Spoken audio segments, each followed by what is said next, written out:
Hello everyone, Jobexi here, and welcome to Let's Play the Talos Principle. Alright, we just finished number 4 in Temple C. Let's take the elevator out of here. We're going to go to Temple B now, and use 10 of our 12 stars to make it to the next area of the game. Next secret area.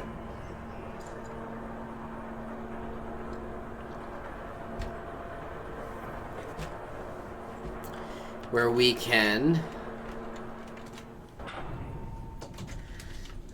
end up in a position to get more gray pentomino or tetrominoes or tetriminos if you play Tetris.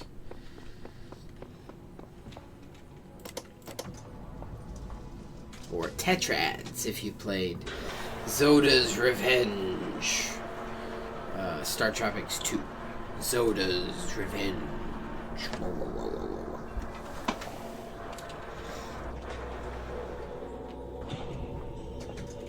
Alrighty, back to Temple B. Haven't been here in a while. Let's go through the star door, which is this.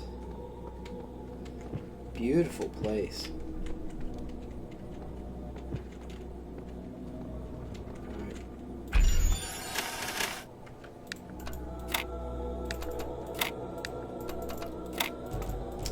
These puzzles have ramped up their difficulty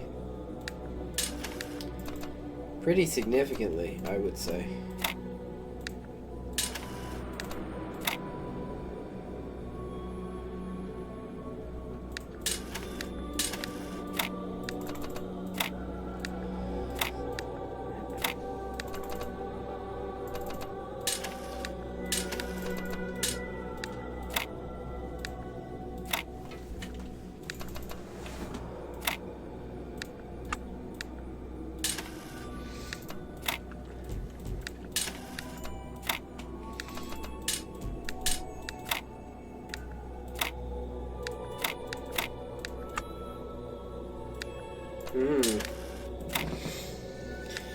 Difficulty ramped up indeed.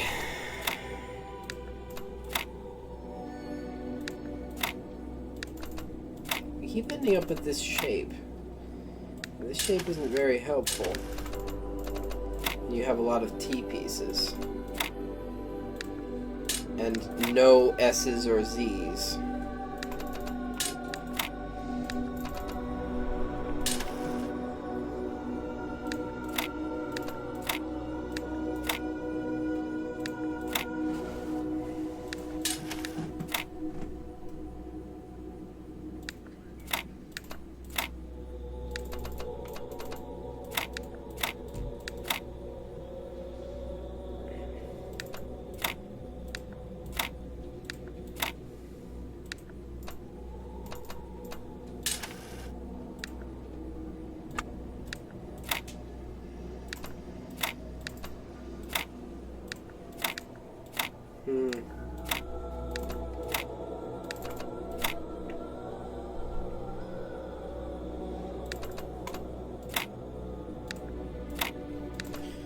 I think we might be getting somewhere. There we go.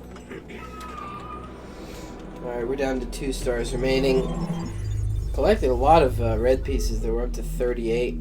Many ages have passed since the first words were spoken in the darkness. Initiate program.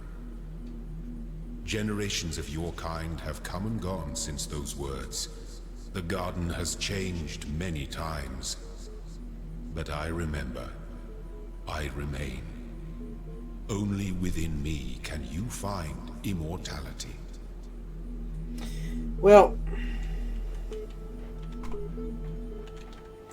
you know, my wife and I watched Wall-E the other day, Disney movie Wall-E. Fun robot, cute. Meets girlfriend Eva. Or Eve rather, or Eva. They say both. In any case, in that film, spoiler alert if you haven't seen Wall-E, it's like several years old by now. Spoiler alert. In that film, Earth becomes uninhabitable, and in the process, they send out droids to go back and see if there's any biological life living on Earth, like plant life and such, after the humanity has left the planet. They come back with one, and they say, alright, it's time to go back, but the computer system doesn't want them to go back, because the computer system wants to sustain things. There we go. The computer system wants to sustain things the way they are. And that's going to make it problematic for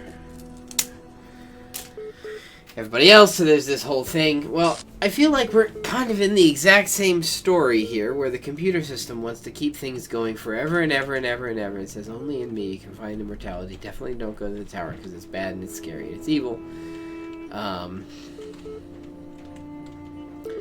But it's really only bad and scary and evil for Elohim, and it's not necessarily bad, scary, or evil for literally anybody else. So we're reaching a position where the computer system, I compare Elohim to kind of a less, well, maybe not. I compare Elohim to GLaDOS from Portal 2.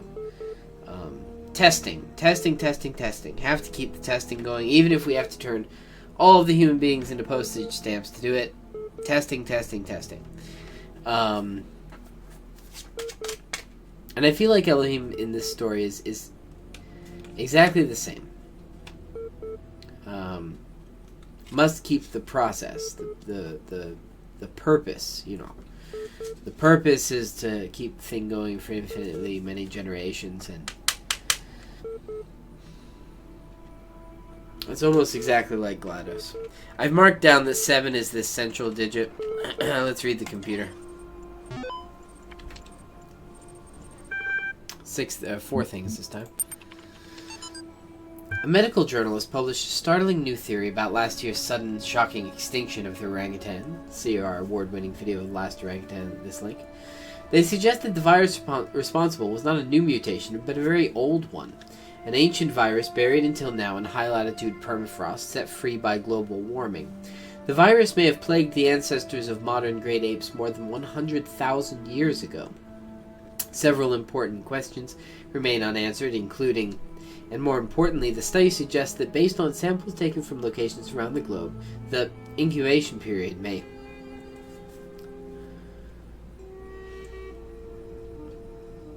So it's the end of the world, and there's still, if you like this article, you have 5 different crap that's not even relevant to anything.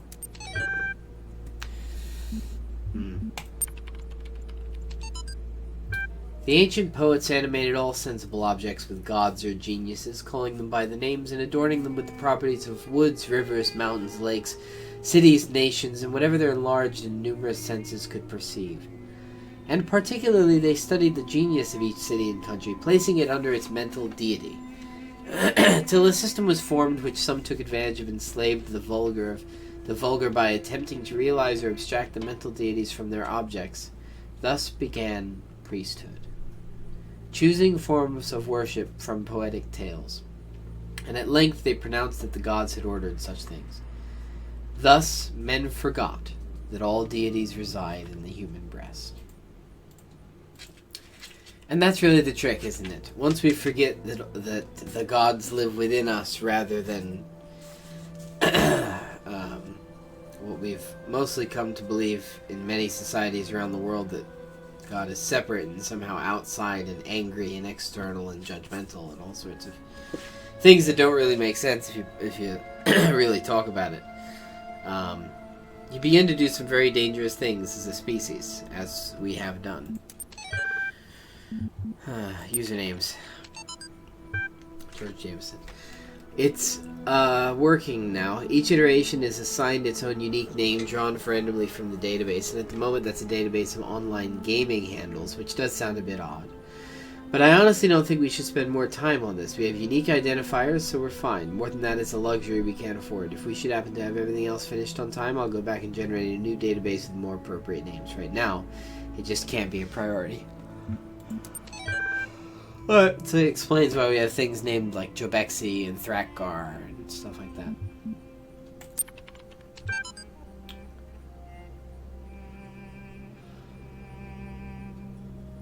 So the last time we were in the previous one, we saw an image of the tower. Now we see an image of this elevator plate in the tower.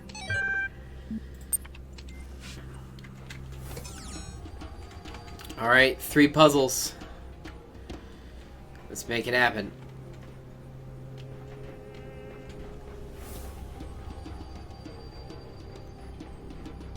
In the beginning were the words, and the words made the world, and the world... Oh, we've already seen this pyramid from the other side. I never thought I would figure out how to get to this place. It's beautiful, but somehow sad.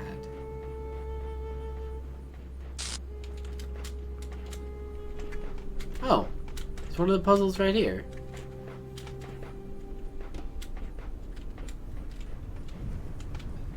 It would appear so. Peekaboo.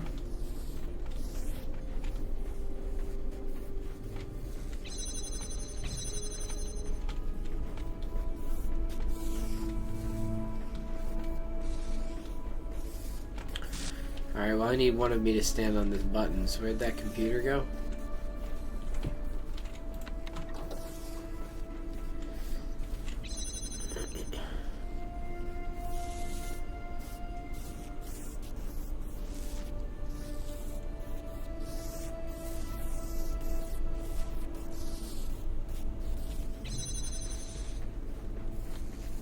Oh, where's the button? Where's the computer?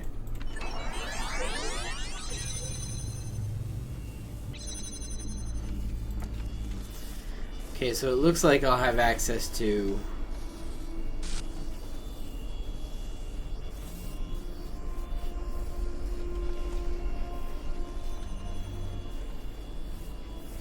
two things.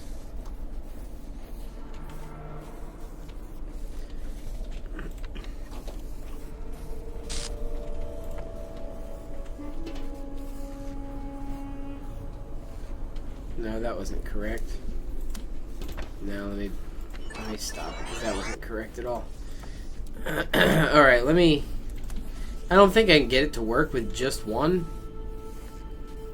But if I record this here...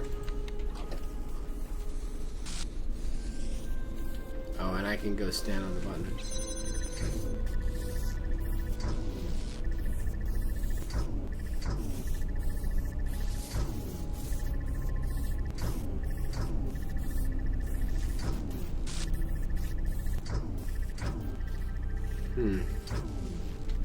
Alright, I'm actually just going to... I'm just going to see if we can do this the simple way.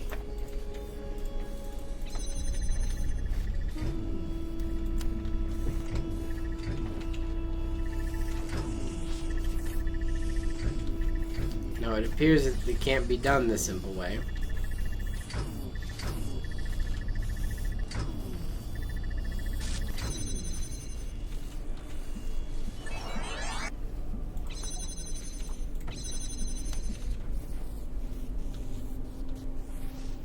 I'm just going to put it here. And I'm going to record...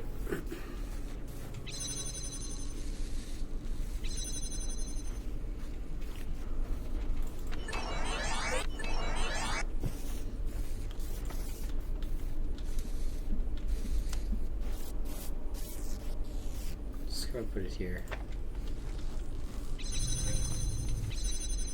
Test and make sure it works.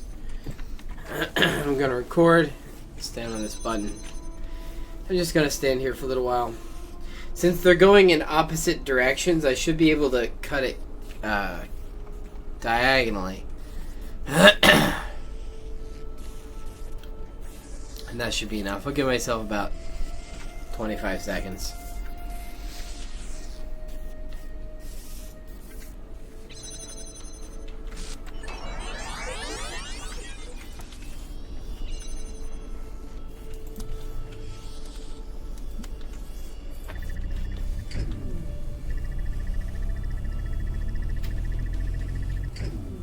Ooh.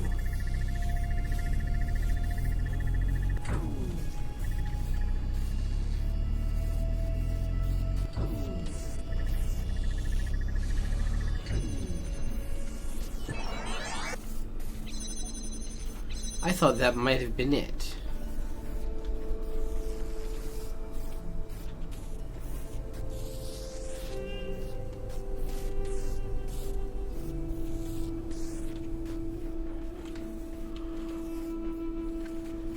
Apparently I need to avoid them both altogether.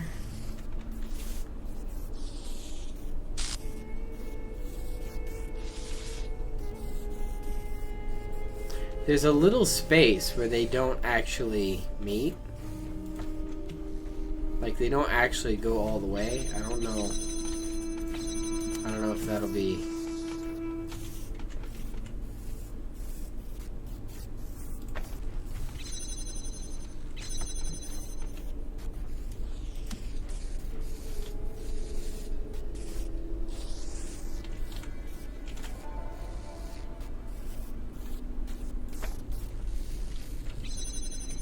Alright, this could do it.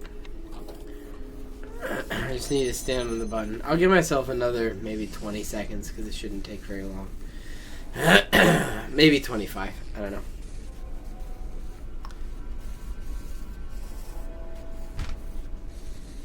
If I pooch it, I have to do it again. Alright, 20 seconds should be fine. Maybe I'm impatient.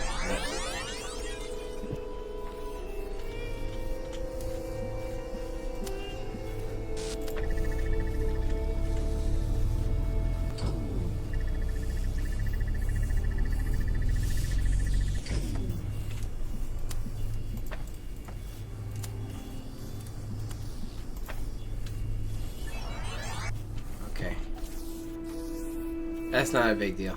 I'll actually just record it there.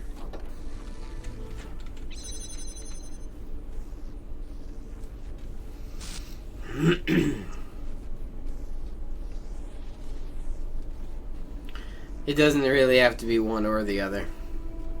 It does have to be one or the other, but it doesn't have to be any one in particular.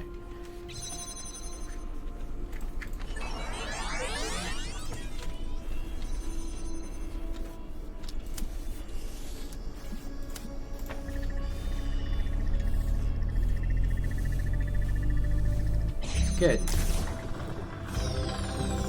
Problem solved.